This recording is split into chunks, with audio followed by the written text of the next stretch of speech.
Welcome to week 2.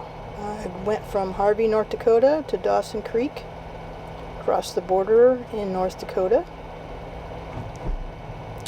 Went through 3 provinces in Canada, and adjusting to Canada has been interesting. Haven't seen these guys. So, first things you see are different signs.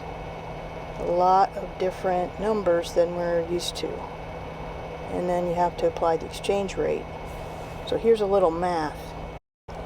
So I see speed limits from 100 kilometers per hour to 110, down to 70, 80, 50 in towns. Price of gas is $1.33 a liter to $1.31. I've seen it as high as $1.40. My first stop in Canada was in Regina in the Saskatchewan province. I stayed at Kings Acres Campground, and there I discovered you have to pay for the showers. So there's toonies and loonies, and that's their coins. So toonies $2 and a loonies $1. Assistant coach on my weightlifting team is from Canada and said I had to try ketchup chips. So I bought some, and they're different. Taste a little bit like barbecue chips, but sweeter. My next stop was at the Western Development Museum in North Battleford, and this was a harvest host site where I boondocked. This place was crawling with prairie dogs. Either there was a lot of prairie dogs or there's a couple and they just got around a lot. There was also a train right across the street, which I discovered at 10 p.m.-ish. These last few days have really given me some remarkable sunrises. A lot of it's due to the smoke that's in the air from the wildfires up north. Also starting to see some wildlife. I saw this little deer near the cemetery, near this campsite. Next to the museum was a Rotary Park rest stop type place, and I had this Mountie, which I thought was pretty cool. And then there was also a buffalo sculpture, which is made of metal, which was also pretty neat. The museum itself was actually really interesting. There was an indoor exhibit with different trucks and tractors and that kind of thing. But the Pioneer Village was remarkable, just in terms of the furnishings that they had in all the different stores and shops. And I thought this was scary. The beauty salon. The fire station, my dad would have loved this. And it took me a little bit to figure out what this next thing was for. And I don't think it's supposed to be a trampoline. One-room schoolhouse was so authentic looking. And then in the corner, it had this enormous stove. I don't know if it was a wood stove or a coal stove, but man, it would have heated that place. It had a visitor's map. They had visitors from all over. I put a pin in there for Jacksonville. So the roads in Saskatchewan were flat and straight. It's basically like 3 Kansases all laid out east to west. And not so much interstate. A lot of agriculture, but you can see, well, maybe you can't see very well, but virtually no litter. And then there's gravel roads. Also, a lot of gravel roads. Other than the prairie dog, I also saw a roadrunner run across the road in front of me, and a coyote run across the road. Not at the same time. They were not together like these. Next stop was Diamond Grove Campground in Edmonton, Alberta. So I'm in a new province now. And another nice sunrise there. This was a nice park. And then Missy up in the bed just watching. She liked to sit up there and watch the people. Next stop was Shirks RV Park in Valley View, Alberta. This was probably one of my favorite places. It was very quiet. Lots of really good places to walk, and The families there were just great. So this was an ingenious little thing that I noticed a lot of people had. It's a ramp that sits on top of the truck bed and folds down or tilts down so that they can drive the ATVs up and onto the truck bed, and then they haul it like that. I saw these things all over the place. Evidently everybody's got an ATV here.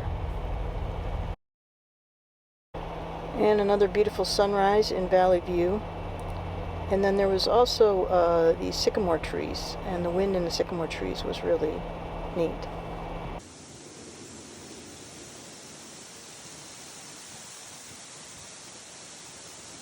So on my way to Dawson Creek, I had to stop and see the giant beaver sculpture in Beaver Lodge, Alberta.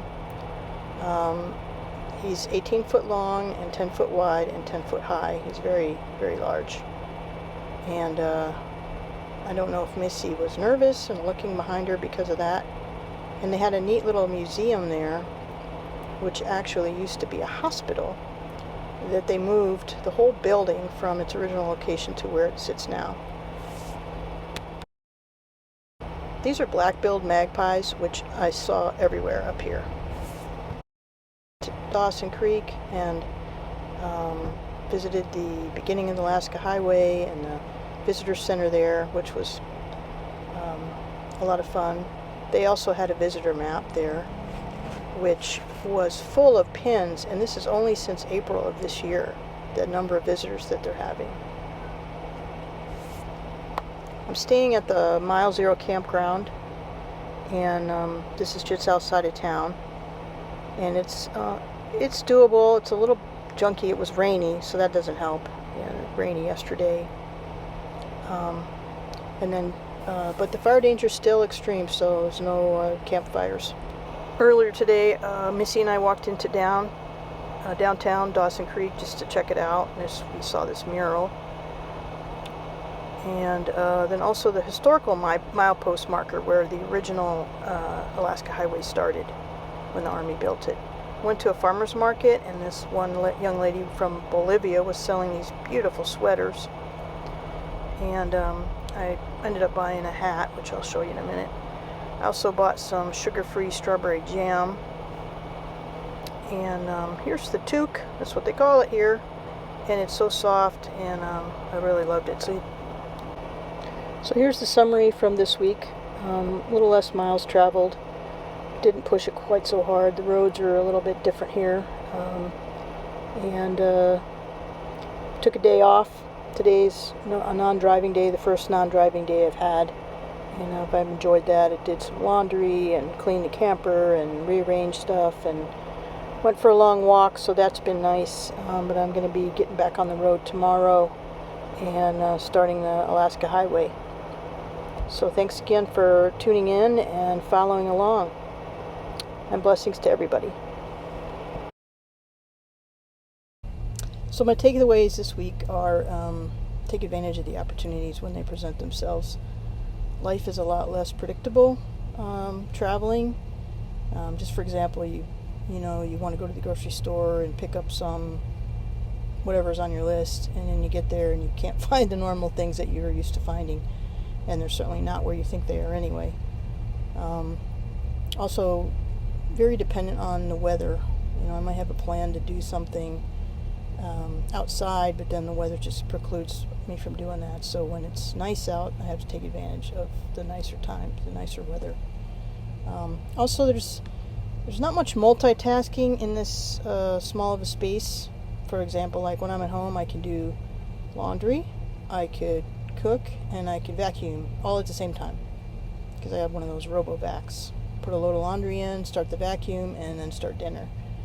That doesn't happen on the road. I've got to do one thing at a time. And so maybe there was a part of me thought that I would be bored. I'm anything but bored. I mean, a little bored when I'm driving. I mean, the days just, especially through Saskatchewan, that was just long and straight. That was a little boring. But when I'm, at the campsite, it's game on. There's a lot to do in terms of setting up, and I'm always moving things around in the camper to be able to do something else. And but it's it's good because it kind of, back to wanting to be present and where I'm at, being able to do only one thing at a time sort of forces that. Had some neat encounters with people, trying to get outside of my comfort zone in talking to strangers, and at least one a day or two a day. I met a nice young man at the gas station, and he was actually worked there, and this was one of the places where they do full service, and so we just struck up a conversation, and it turns out he was in foster care for a while and then was adopted, but his mom, I assume he was talking about his birth mom, passed away last week, so I had a chance to pray with him. His name's Jared. And I'm really struck. I've been doing a study in James, and the verse where James says, you don't know what's going to happen tomorrow, right? And that is, I'm living that right now. I don't know what's going to happen tomorrow, so I want to take advantage of today. And so again, thanks to everybody for following along and for your prayers, and I hope you enjoy the video, and if you have any feedback, just let me know.